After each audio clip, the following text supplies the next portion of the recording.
자, 제가 없는 2주 동안 또 여러분들 다른 분께서 허전준 사님이 가르치셨나요? 새로운 각도에서 새로운 방법으로 잘 이렇게 교육이 됐을 거라 생각합니다. 우리 기독교의 핵심, 가장 중요한 교리의 핵심이라고 하면 예수 그리스도시죠. 예수 그리스도의 그 사역 중에서 가장 중요한 게 뭐냐? 그러면 그의 죽으심과 부활이에요. 왜 그래요? 그것을 통해서 우리를 구속하셨으니까. 예수님이 왜 핵심이냐? 성경은 하나님의 인간을 향한 구속 이야기거든요. 근데 구속의 그 핵심에 누가 있어요? 예수님이 있잖아요. 근데 그 예수님께서 우리의 구속을 위해서 하신 일이 뭐예요? 그 죽으심과 부활이거든요. 그러니까 죽으심은 우리의 범죄함 때문에 내어줌이 됐고, 그의 부활은 우리를 의롭다 하시기 위해서 살아나셨느니라. 제가 그거 마지막 부활절에 말씀드렸죠. 그래서 우리의 예수님의 죽음은 나의 죽음이에요. 예수님의 죽음은 누구의 죽음? 나의 죽음. 예수와 함께 내가 죽었어요. 자, 비록 내가 현재 살아있는 것 같이 여러분들이 생각할지라도 애 자아는 죽었다. 그렇게 믿는 것이에요. 여기는 거예요. 자, 여기는 걸 믿음이라고 그래요. 여길지어다. 그렇게 이야기하고 있어요. 바울사도가. 그러니까 예수님의 십자가에서 내가 예수와 함께 어떻게 됐다? 죽었다. 그러면 내가 지금 죄를 짓고 있는 나는 죽었다 살았다. 죽었다. 그러니까 저는 이 세상에 하나님의 시선은 옛 자아는 죽은 걸로 보는 거예요. 자, 그 다음에 예수와 함께 이제 어떻게 됐어요? 부활했어요. 살아났어요. 그러면 새로운 피조물이죠. 저는 그거 의식하지 못하지만 그렇게 여기는 거예요. 그랬더니 새로운 피조물이 됐다. 새로운 존재가 됐다. 그걸 뭐라고 그래요? 거듭남이라고 그러는 거예요. 예. 저와 여러분들은 거듭난 자인가요? 아닌가요? 거듭난 자인 거예요. 왜냐하면 예수님의 부활에 동참한 자이기 때문에. 그래서 새로 창조된 새로운 피조물은 거룩한 자인가요? 더러운 자인가요? 예? 빨리 말하세요. 예, 거룩한 자예요. 그래서 성도라고 부르는 거예요. 성도. 복습하다가 또 오늘 성경은 못 끝나요. 자, 그 성도는 하나님의 백성이라는 뜻이고 하나님의 자녀라는 뜻이고 하나님의 사람이라는 뜻이고 그리스도 안에 있다는 말이에요. 그리스도 안에 있다는 건 뭐냐면 예수와 하나된 자, 연합된 자, 예수와 합해된 자. 얼마나, 그래서 예수에게 속한 자, 예수님의 몸, 예수 안에 있는 자, 다 같은 말이죠. 예수 그리스도 안에 없으면 새로운 피조물이 아니에요. 그리스도 안에 있기 때문에 우리는 어때요? 하나님의 은혜 안에 동참한 자잖아요. 자, 성경을 신약 성경 그렇게 이해하는 거예요. 그리스도 안에 어떻게 들어간다고요? 예수 그리스도와 함께 죽고 예수와 함께 삶으로 그리스도 안으로 들어가요. 이것이 굉장히 단순하게 제가 이야기하는 것 같지만요. 이것이 창세전에 하나님께서 그리스도 안에서 우리에게 가지신 영원하신 경륜, 역사의 비밀이었어요. 어떻게 천지를 창조하신 하나님과 하나 되냐고요. 놀랍죠? 그래서 예수님께서 잡히시고 돌아가시 전날 제자들 앞에 기도해요. 아버지께서 저희들을 저에게 줬는데 아버지와 내가 영원전부터 하나인 것처럼 그들도 우리와 하나 되게 하여 주옵소서. 그런데 아버지가 내 안에 있고 내가 아버지 안에 있는 것처럼 저희들도 내 안에 있게 하사 내가 그 안에 그들이 내 안에 있게 하옵소서. 이해돼요? 예, 이것이 예수와 연합된 자들의 모습이에요. 예수가 내 안에 내가 그리스도 안에. 이게 그리스도인이에요. 하나님의 성품을 담는 자. 그래서 예수께서 우리의 맏아들이 되시고 우리는 그 안에서 하나님의 양자가 되게 하셔서 우리로 아버지라 부르게 하셨느니라. 얼마나 좋아요. 맞죠? 그래서 예수 닮은 자, 그걸 하나님의 자녀라고 부르는 거예요. 그래서 우리가 아바 아버지라 불러주세요. 자, 그래서 지난번 2주 전에 어떤 유대인의 청년이 율법사가 평생을 율법을 지킨 바리새인 중에 하나 서기관이 예수님께 와서 무릎을 꿇으며 선생님이요, 내가 무엇을 하여 영생을 얻죠? 물은 거예요. 자, 질문이 잘못됐어요. 내가 무엇을 하여야 영생을 얻습니까? 첫째, 내가 얻을 수 없어요. 영생은 나로부터 나오지 않아요. 인간으로부터 나오지 않아요. 사람의 혈통으로 나오지 않아요. 질문이 잘못됐어요. 그죠? 생명은 누가 주는 게 아니에요. 얻어지는 게 아니에요. 취득하는 게 아니에요. 생명은 부모가 낳아주시는 거예요. 그걸 생명은 은혜라고 하는 거예요. 예, 맞죠? 그래서 생명은 무조건 어디에게 속했어요? 생명의 주인은 누구예요? 하나님께 속했어요. 하나님께서 생명을 주셔야 돼요. 생명의 주 되신 그리스도 예수께서 나는 그 길이요 생명, 나는 길이요 진리요 생명이라고 하는 그 생명의 그리스도께서 우리에게 생명을 주셔야 돼요. 그러니까 아들이 믿는 자의 영생이 있고 그렇게 한 거예요. 아들이 우리에게 있는 자는 뭐가 있다고요? 생명이 있고, 예, 생명이 있고. 그래서 영생은요, 내가 얻는 게 아니에요. 내가 무엇을 하여야, 어떻게 행위를 통해서 얻을 수 있어요? 자, 질문이 잘못됐죠? 그것이 바로 전과였어요. 인간으로서는 불가능하다. 그러나 누가 하신다? 하나님이 하신다. 이 하나님이 하시는 것이 뭐예요? 은혜라고 하는 거예요. 은혜. 그래서 지난주에는 은혜였어요. 그죠? 예, 은혜였어요. 그 은혜가 어떻게 주어지는지 보세요. 은혜는요, 받을 자격이 없는 자에게 거저 주시는 것이 선물이 은혜예요. 그런데 마땅히 받아야 될 것은 싹시라고 그래요. 자, 그러면 지난주에 농부가 아침부터 일하는 자에게 뭘 약속해요? 예, 한 데나리온 품삯을 약속했어요. 자, 그러면 그 인간이 마땅히 받아야 할 돈은 뭐냐면 아침부터 밤까지, 예? 아침 6시에서 저녁 6시까지 하루를 일한 것에 대한 대가가 원 데나리온. 그것이 내 거예요. 내 거. 내가 일했으니까 받는 거. 그런데 그 다음부터는 1시간 덜 일하고 5시간 덜 일하고 6시간 덜 일하고 7시간 덜 일하고 10시간 덜 일했다 할지라도 주시는 자가 주는 것은 누구 거예요? 누구 걸 지금 주는 거예요? 예, 주인이 준다고 그러잖아요. 내 것을 가지고 내가 주는데 내가 왜 잔말이야 이러잖아요. 예. 그래서 그 뒤에 받는 건 은혜예요. 마땅히 받을 게 아니라니까요. 자, 인간은요, 마땅히 받을 게 있어요. 생명으로 태어난 이후에 하나님께서 우리에게 인생을 살아가는 동안 모든 것을 그 생명을 유지하기 위해서 믿는 자와 믿지 않는 자에게 일관성 있게 햇빛을 주시고 비를 주시고 양식을 주시고 주셨어요. 그랬죠? 그것은 모든 사람이 받는 공통적 일반적 은혜라고 불러요. 왜냐하면 받을 자격이 없지만 그래도 주신 거예요. 그럼에도 불구하고 인간이 태어나서 죽는 날까지 하나님을 떠나서 자기 마음대로 사는 것, 그거 구제도 있어요. 종교도 있단 말이에요. 헌금도 있단 말이에요. 교회에 나가는 것도 있어요. 행위도 있어요. 그러한 행위조차도 하나님을 떠나서 행하는 모든 것, 그리스도 안에 들어오지 못한 그러한 상태로 행하는 모든 것을 우리는 성경에서 죄라고 불러요. 죄라고 하는 것은요, 우리가 잘못했네? 거기만 해당되지 않아요.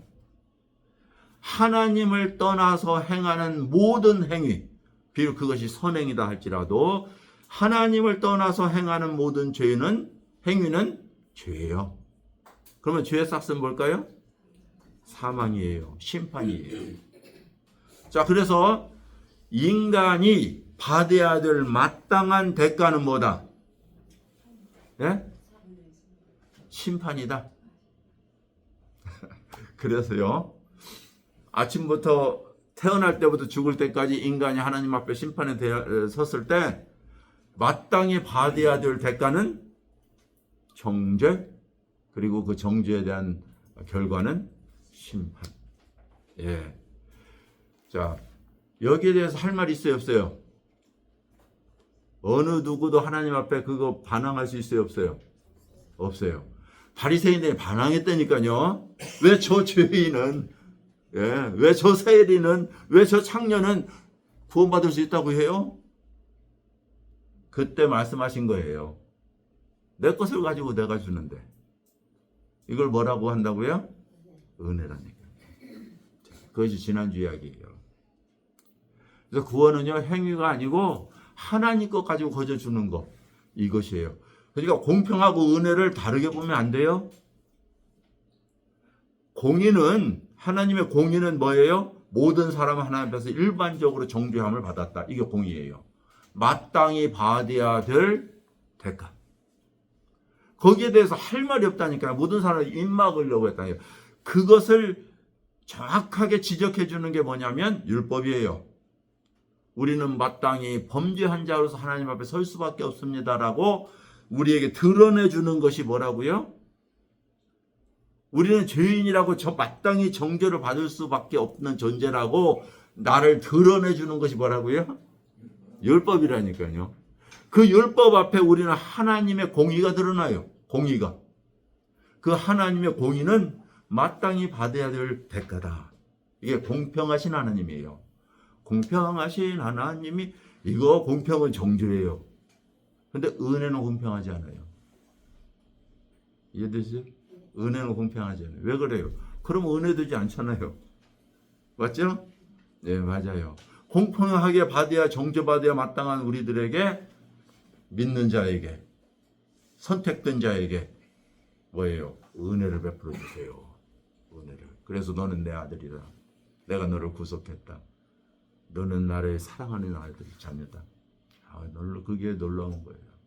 그래서 은혜를 받은 사람들은요, 찬양하지 않을 수가 없어요.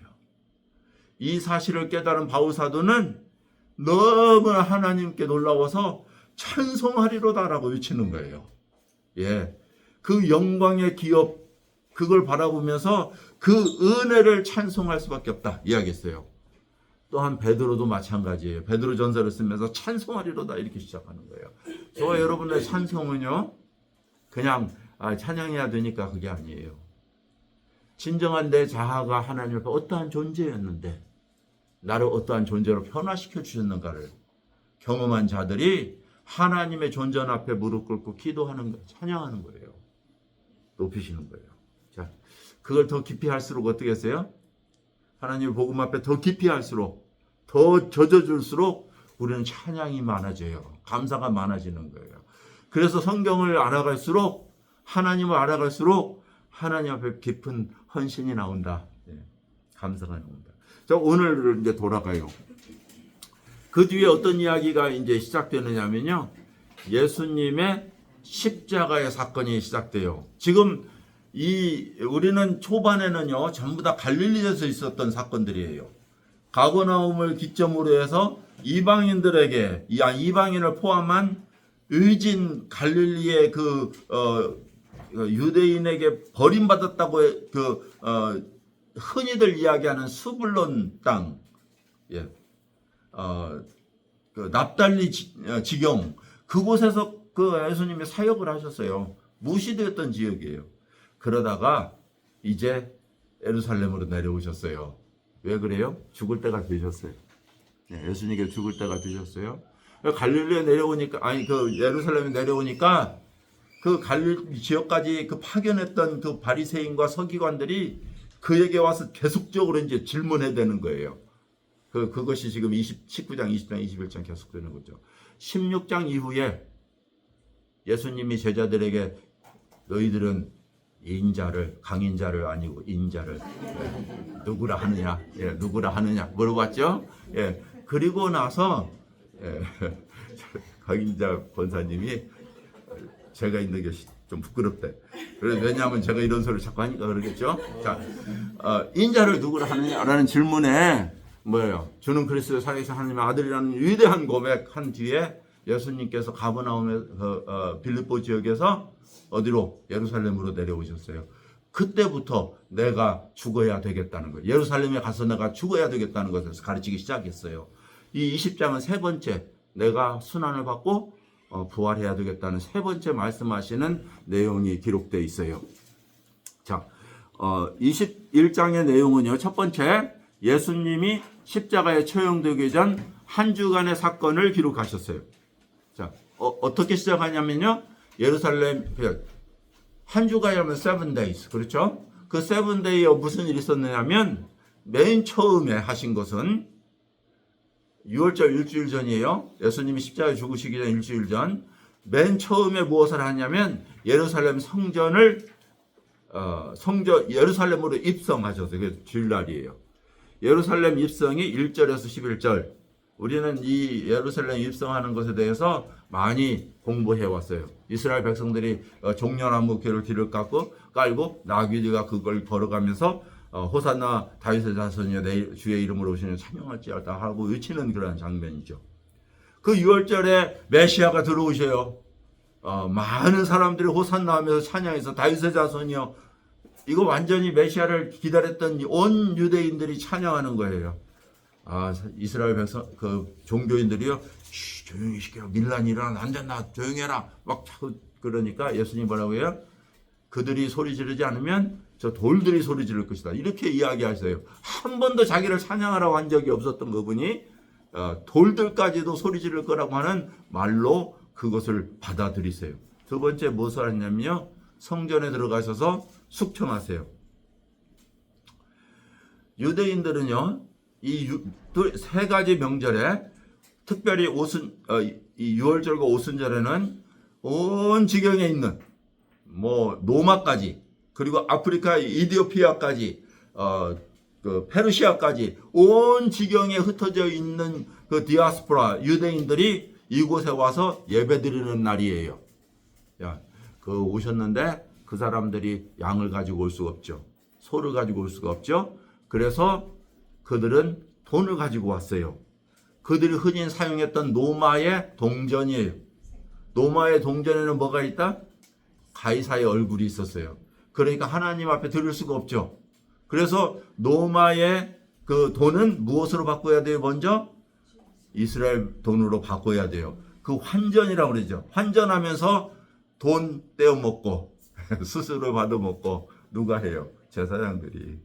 그 다음에 물건을 파는데 또 거기에서 엄청난 이익을 남기고 장사를 했어요. 예수님께서 그 모습을 보면서 뭐라고 그래요? 내 집은 기도하는 집인데 무엇을 만들었다? 강도의 소굴을 만들었다고 꾸짖으시면서 상을 엎으셨어요. 자, 그 다음에 나오시면서 열매 없는 무화과 나무를 저주하셨어요. 근데 다른 복음서에 보면 때가 아니었대요. 무화과 철이 아니었대요. 근데 왜 저주해요?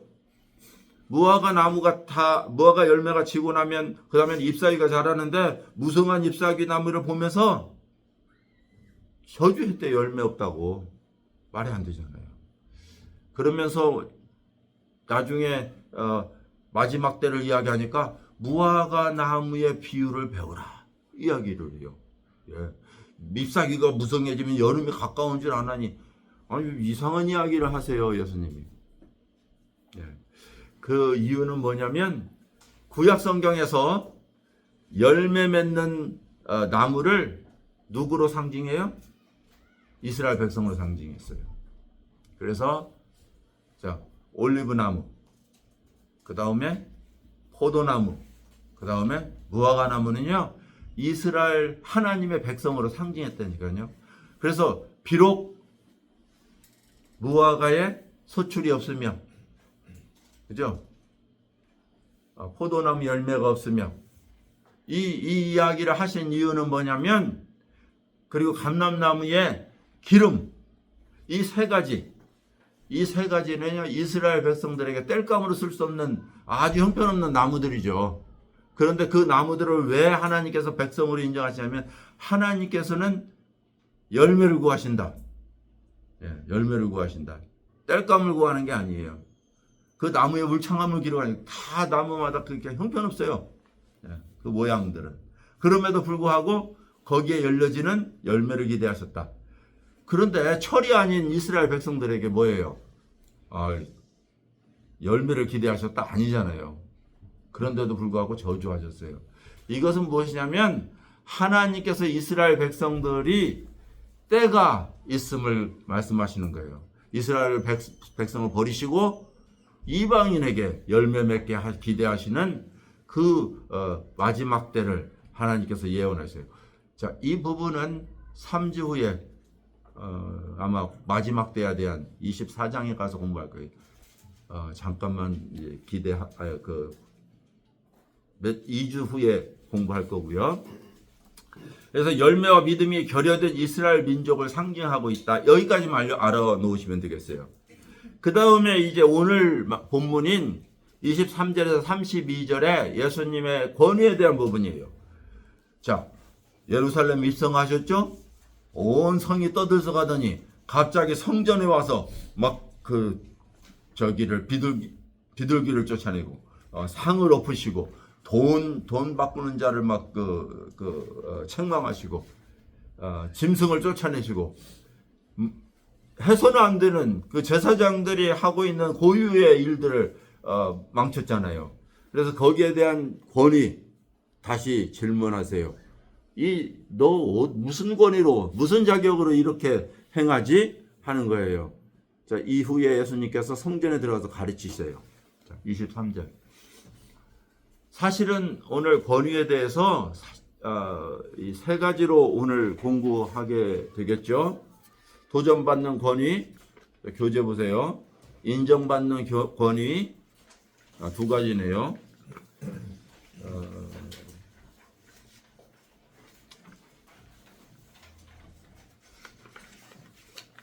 도전받는 권위와 인정받는 권위, 이 두 가지인데 너무나 간단한 내용이에요. 그래서 제가 복습을 좀 했는데요. 자, 원리를 잘 아시면 돼요. 내용이 굉장히 간단하기 때문에 원리를 잘 아시면 돼요. 내용을 먼저 볼게요.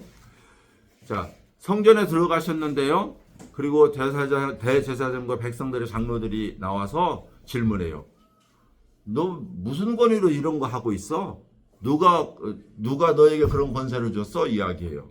자, 제사장들은 누가 그 권위를 줬나요? 제사장의 권위를 누가 줬어요? 누구로부터 이 제사장의 권위를 물려받았어요? 예? 첫 번째는 혈통적으로 받았죠? 자, 두 번째는 그 혈통이 어디로부터 왔어요? 예. 누가 이 혈통을 세우라고 그랬어요? 하나님이 세우라고 그랬어요. 그러니까 하나님의 말씀에 의해서 권위를 인정받은 레위인들, 아론의 제사장들은 자기들의 권위는 하나님으로부터 왔다고 자기들이 스스로 생각했어요. 그런데 시골에서 목수의 아들이라니 나사렛 출신이래요. 그것도 레위 자손도 아니라는데요. 유다 자손이래요. 지금 무슨 권위로 내가 지금 이런 일을 할 수 있어? 하고 도전받을 만 하겠죠? 예, 도전받을 만 해요. 그래서 이 질문을 하는 거죠. 예수님께서 항상 어떤 질문을 하시면 질문으로 대답하세요. 이 질문으로 대답하시는 것은요, 유대인의 대화법에 흔히 있었던 거예요. 지금도 그래요. 선생님과 이 학생들이 저희들은 왜 이 목사님 성경 공부 들어가냐고 질문하면 질문을 안 해. 우리는 듣기만 하면 돼. 이렇게 이야기하는 분이 대부분이에요. 그런데 유대인의 성경 공부 그렇게 하지 않아요. 질문하고 그러면 또 대답하고 또 혹은 반문하고 이렇게 해서 서로 질문을 통해서 대화를 통해서 가르침을 받아요. 그런데 이 유대인의 대화법이 그러기 때문에 질문으로 하는 건 그렇게 당연해요. 자, 대제사장과 백성들이 이렇게 백성들의 장로들이 이렇게 질문해요. 너의 권위가 어디서로부터냐? 그리고 무슨 권세로 네가 이 일을 할 수 있느냐? 성전에서도 가르치고 성전을 요란케 하고 막 쫓아내고 그랬으니까. 예수님이 이렇게 대답해요. 자, 그러면 내가 한 말을 물어볼게. 너희들이 대답하면 나도 대답해 줄 수 있다. 그러면서 요한의 침례가 어디로서부터 왔느냐? 요한의 권세가 어디로부터, 하늘에서부터 왔느냐? 아니면 땅에서부터 왔느냐? 인간에게서 왔느냐? 아니면 하나님께서 그에게 보내신 선지자냐? 이 말이에요. 자, 이 질문은요,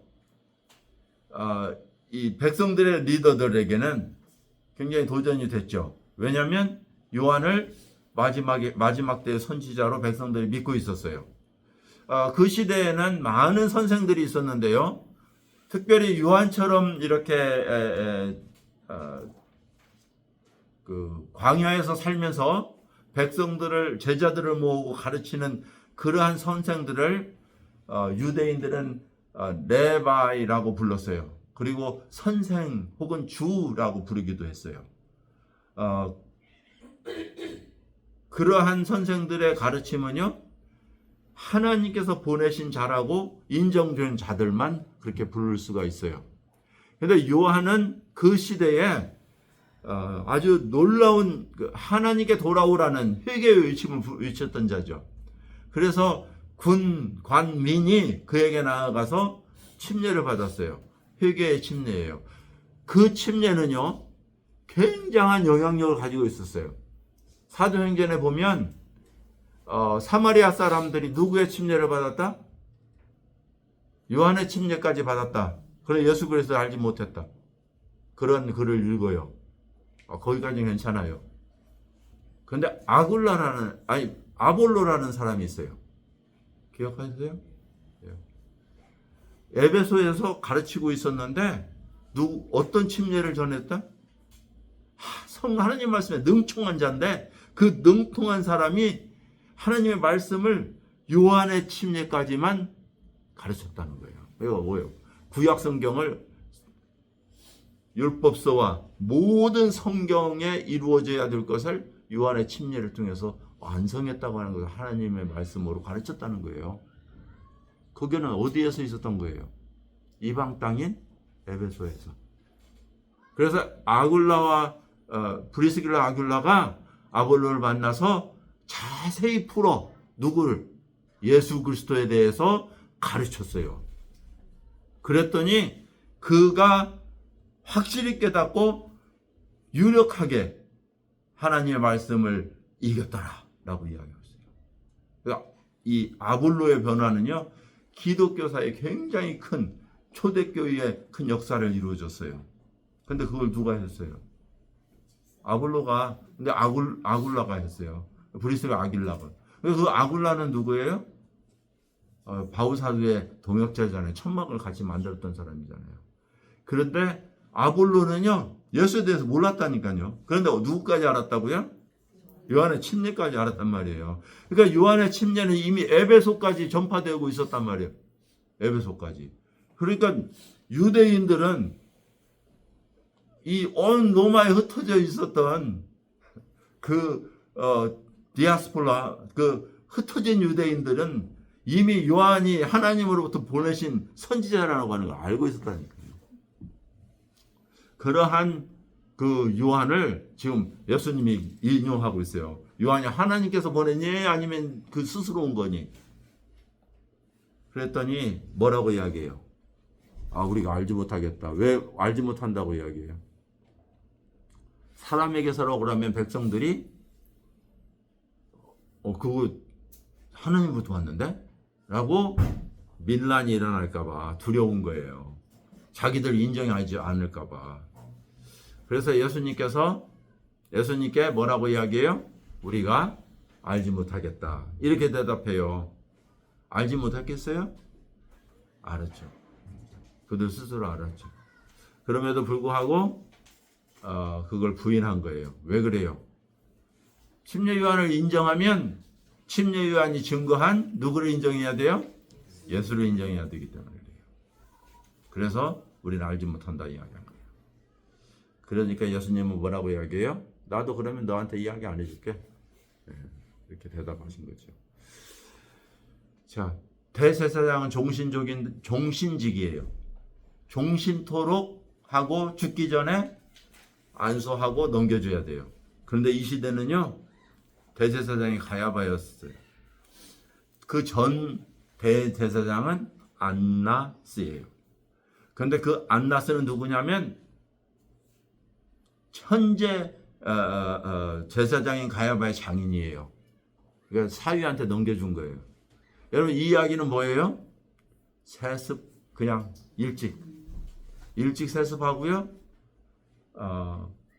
또 다른 제사장에게 세습. 왜 그래요?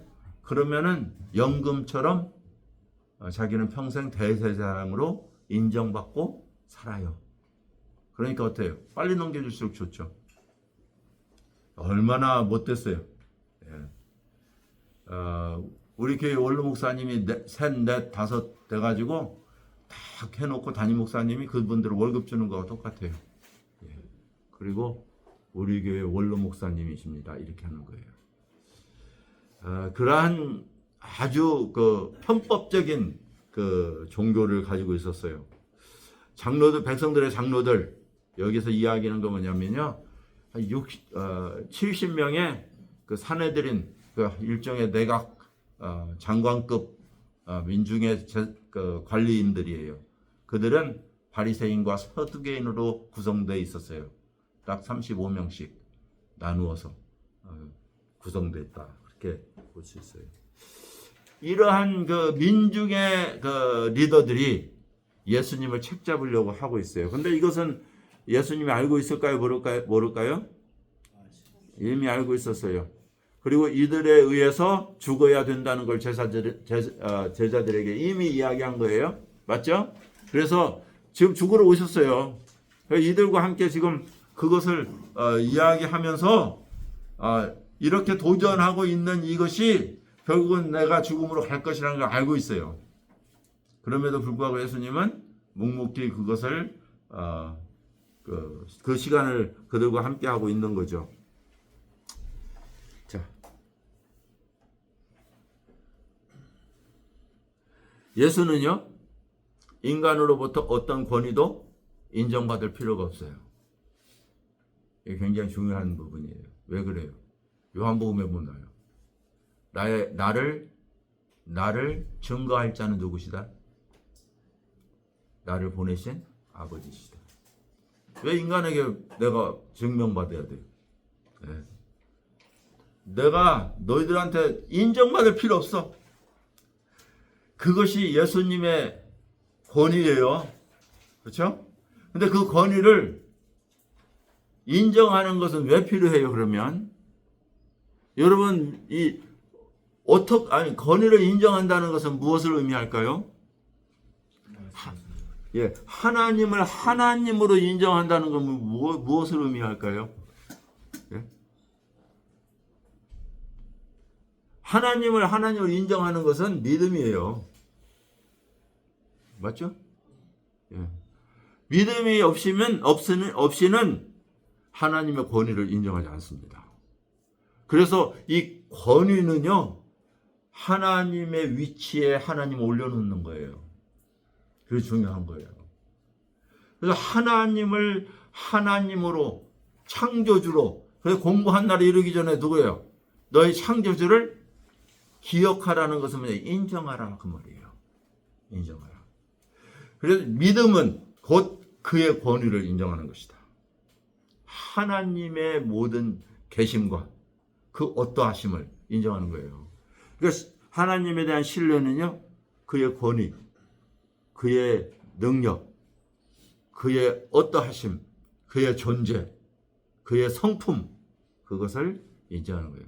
그러니까 제자들이 예수님을 경험하잖아요. 그가 누구길래 바다라도 잔잔하던가. 뭐예요? 하나님 되심을 알게 됐어요. 그러니까 그러고 나면 어떻게 하죠? 항상 그들이 예수의 발 앞에 절하며 경배하더라. 그렇게 나오는 거예요. 예. 귀신을 쫓아냈어요. 그랬더니 그 귀신 쫓아낸 사람이 꿇어 엎드려 그에게 경배하더라. 저와 여러분들에게 하나님은 그 권위로 강요하지 않으세요. 그런데 하나님을 신뢰한다고 하는 것은 무엇이냐면 하나님의 권위를 인정하는 거예요. 자, 이거 할 이야기는 많은데요. 그래서 그분은 창조주시며 유일하신 하나님이시다. 그래서 예수님의 권위는요, 그의 사역 안에서 그 질병을 치유하시며 죽음에서 살리시며 바다를 잔잔케 하시며 생명을 주장하시는 그분이심을 통해서 증명하셨어요. 드러내셨어요. 예, 믿게 하셨죠.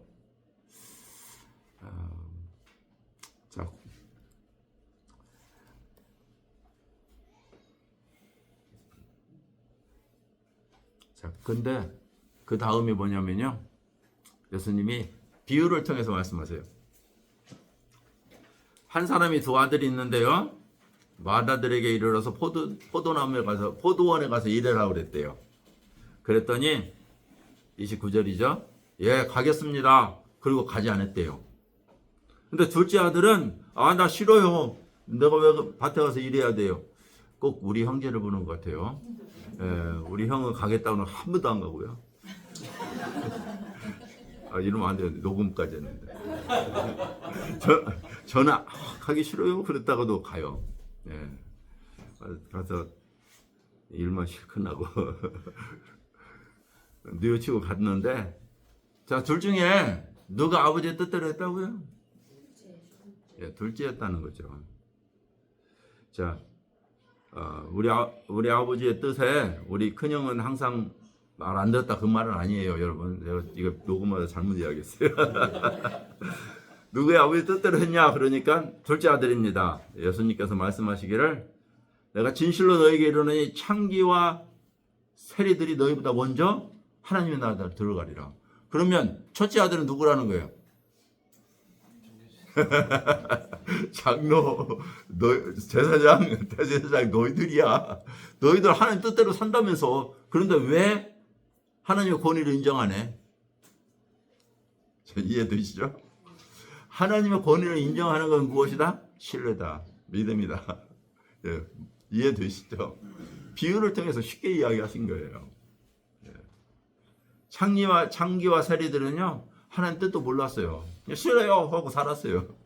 그런데 예수를 만나고 나니까 예수께 나온 거예요. 단순해요.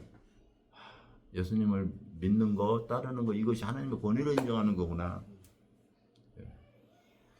영생은 아버지 하나님과 그의 보내신 자 예수 그리스도를 아는 것이니라.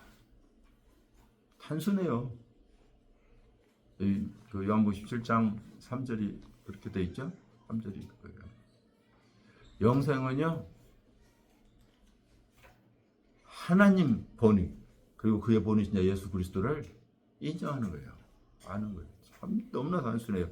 그러기 때문에 창기와 세리들이 뭐예요? 먼저 하나님의 나라에 들어가는 거예요.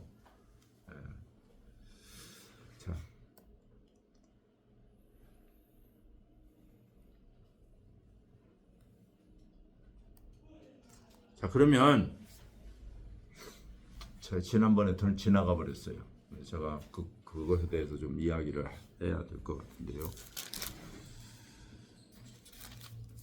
자, 그러면 오늘날 그 권위를 인정한다는 것은 무엇일까? 이스라엘 백성들이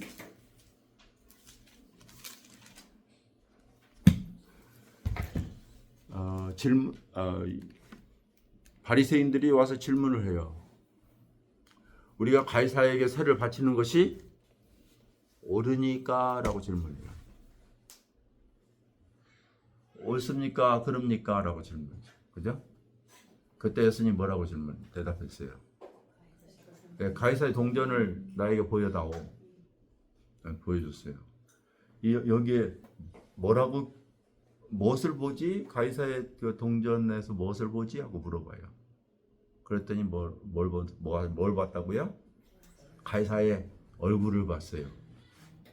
그러니까 뭐라고 대답했어요? 가이사의 것은 가이사에게 바치고 하나님의 것은 하나님께 바쳐라. 굉장한 현명한 대답이죠. 여기에 권위가 나와요. 예수님은 가이사의 것을 가이사에게 바치라고 바치지 말라고 하지 않으셨어요. 이 예수님은요, 하나님께서 세우신 권위에 대해서 절대적으로 인정하셨어요. 그것이 비록 로마라는 나라일지라도 하나님의 백성을 못 살게 두고 괴롭히고 세금을 있는 것을 싹 빼앗아가는 이 로마일지라도 누구의 섭리에 의해서 주어진 거예요? 로마가 누구의 섭리에 의해서 주어진 나라예요? 하나님에 의해서 주어진 나라예요. 그러니까 그 권위가 어디에서부터 왔다고요? 하나님으로부터 왔어요.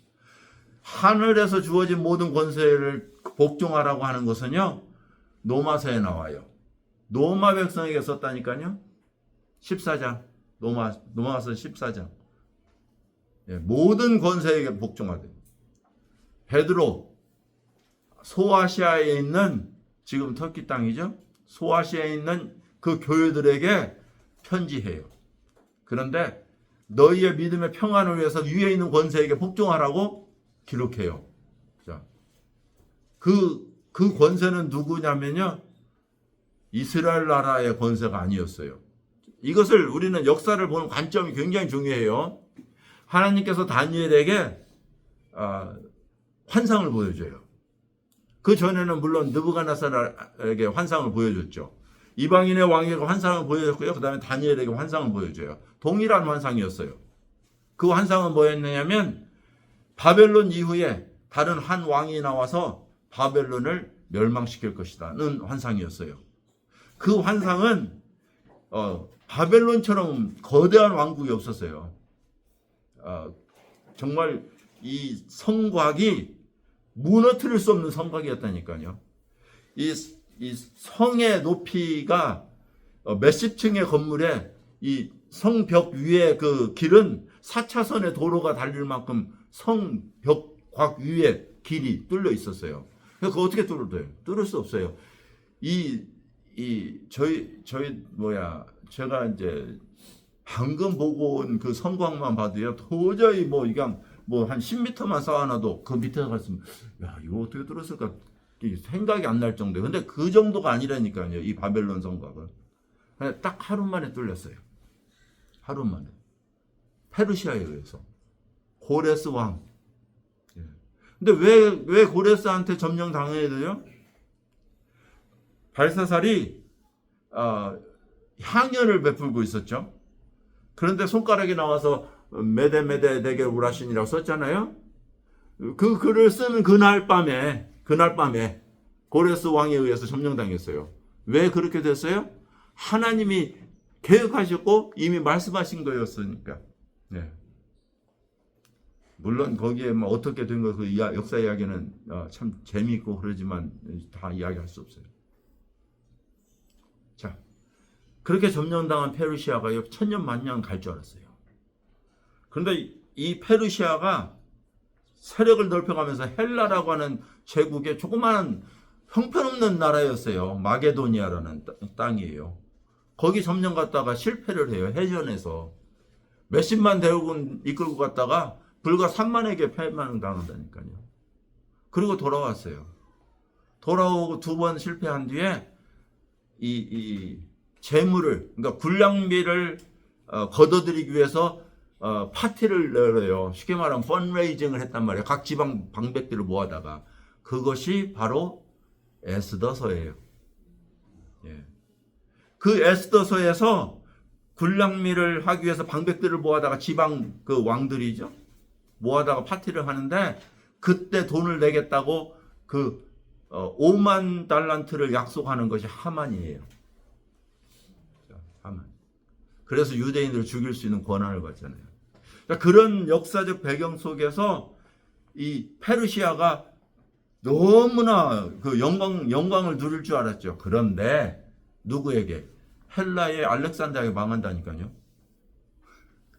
왜 그래요? 하나님이 말씀하셨잖아요. 하나님께서 한 왕이 나와서 이 페르시아를 꺾겠다는 거예요. 초토화됐어요. 자, 그 다음에 그 왕이 너무나 그 힘이 강하고 놀라울 것인데 한 대를 가지 못하리라. 그리고 4개의 나라로 분산되리라고 성경은 예언해요. 알렉산더가 30에 죽어요. 그 놀라운 그 위대한 왕이. 역사 속에서 가장 그 강력하고 위대했던 왕은 알렉산더예요. 알렉산더만큼 위대한 그 전쟁의 왕은 없었어요. 그는 스파르타식 교육을 받았고 아리스토텔레스한테 지혜를 배웠어요. 그러니까 문무가 완벽했어요. 그러니까 그런 인도부터 시작해서 저 서번화까지 다 점령할 수 있었죠. 3년 동안 점령한 거예요. 엄청나게 놀라운 사람 아니에요? 3년에 그 넓은 땅을 다 점령했으니까. 자, 보세요. 그 4개의 나라로 분할됐던 헬라, 노마라고 하는 나라에 멸망당한단 말이에요. 자, 이 나라, 그러니까 그 유대인 하나님의 백성의 나라는 어떻게 돼요? 하나님의 나라는 계속 바벨론에게, 페르시아에게, 헬라에게, 노마에게 거의 600년 지배를 받았어요. 35년이 아니에요. 우리처럼. 600년 지배를 받았으니까 메시아를 기다릴만 하죠. 하나님이 살려준다면서요. 천지를 창조하신 하나님이라면서요. 그래서 하나님께 대한 메시아의 열망이 그렇게 컸던 거예요. 그런데 그 오신 메시아를 죽여버렸어요. 그 메시아가 하신 말씀이에요. 이 역사의 주관자는 누구시다? 역사의 주관자는 하나님이시다. 근데 그 하나님께서 바벨론도 주셨고 페르시아도 주셨고 헬라도 주셨고 노마도 주셨는데 현재 노마가 너희를 점령하고 있지만 그러나 그 권세도 누가 주셨다? 하나님 주셨다. 그러니 그들의 권세에 인정하고 순복하는 것은 누구의 권세에 인정하는 것이다? 하나님의 권세에 인정하신 것이다. 그러니까 하나님의 권세를 인정한다는 것은요, 모든 주권자이신 하나님을 인정하는 것 같아요.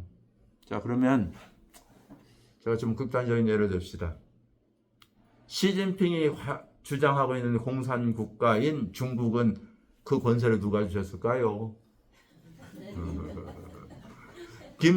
누구누구 씨가 다스리고 있는 우리 민족들은 권세는 누가 주셨을까요? 자, 그러면 그 권세에 대해서 북한 국민은 순종해야 될까요? 안 해야 될까요? 여러분, 순종해야 돼요. 제가 이 말씀드리려는 건요, 비록 트럼프가 싫어요? 여러분, 그렇다고 한다면 그들 나가서 싸우라 그렇게 말씀하지 않아요.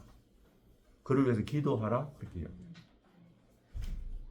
근데 민주주의는 4년 후에 바뀌어요. 예. 더 좋은 백성, 더 나은 하나님의 마음을 가진 리더를 위해서 우리는 뽑을 수 있는 자유가 있잖아요. 그러니까 그렇다 할지라도 그 권세에 대해서는 하나님이 주셔서 그 역사를 지금 이루고 계신단 말이에요. 역사를. 우리는 알지 못하지만 예수 그리스도 때를 준비하고 계신다니까요. 그래서 빌라도가 있었어요. 그리고 대제사장이 있었단 말이에요. 그래서 예수를 죽이고 있단 말이에요. 그럼에도 불구하고 예수님은 그 권세에 대해서 왜? 하나님이 구속의 역사를 이루고 계시니까. 지금 이 시대는 예수 그리스도 다시 오시는 이 시대를 준비하고 있어요. 누가 준비하고 있어요? 하나님. 역사의 흐름에 대해서 불평하지 마세요. 감사하시고 기도하세요. 하나님의 때에 하나님이 이루신다. 다만 오늘 나는 지금 얼마나 하나님께서 나를 이 역사의 소동돌이 속에서 일지라도 나를 사랑하셨는가를 이미 발견했잖아요. 바울사도는 그러고 사는 거예요. 고통 안 받았나요? 핍박 안 받았나요? 괴롭힘 안 받았나요? 아니에요. 상상 못할 고통을 받았어요. 그럼에도 불구하고 그 하나님이 주신 권세에 순복하면서 그 길을 묵묵히 갔던 거예요. 기도하겠습니다. 아버지 하나님이 저희에게 은혜로 값없이 주신 놀라우신 사랑과 또 영광스러운 신분에 대해서 감사합니다. 우리의 입술을 열어 어찌 찬양하지 않을 수가 있겠습니까? 우리의 삶을 들여 주님께 어찌 섬기지 않을 수 있겠습니까? 하나님을 더욱 깊이 알아가고 하나님을 신뢰하고 하나님을 향해서 믿음으로 살아가는 하나님의 백성이 되게 하여 주옵소서. 오늘도 주신 귀한 날, 복된 날, 안식의 날, 그리고 주님께 예배하는 날, 저희의 마음을 통해서, 저희 정성을 통해서, 저희 목숨을 다해 하나님을 찬양하고 예배하는 그러한 날이 되게 하여 주옵소서. 예수님의 이름으로 기도했습니다. 아멘.